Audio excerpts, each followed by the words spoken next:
මුළු රටම ආදරය කරන නිලි රැජින මාලනී පොන්සේකා මහත්මිය පිළිබඳව මෙදැන් ලැබුණු ඉතා කනගාටුදායක පුවත මෙන්න.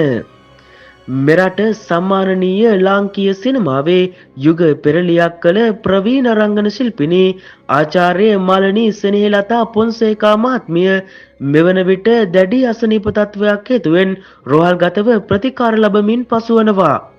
1947 අප්‍රේල් මාස 30 වනදා කැලණියේ උපත ලැබූ මාලනී පොන්සේකා මෙවන විට පසුවන්නේ වයස අවුරුදු 76 වන වියේය. පසුගිය රාජ්‍ය සමයේ ජනාධිපති අරමුදලෙන් ඇයට වෛද්‍ය ප්‍රතිකාර ලබා ගැනීම සඳහා ලක්ෂ 50ක් ලබා දුන් බවත් පසුගිය කාලය තුල පිළිගෙන තිබුණා.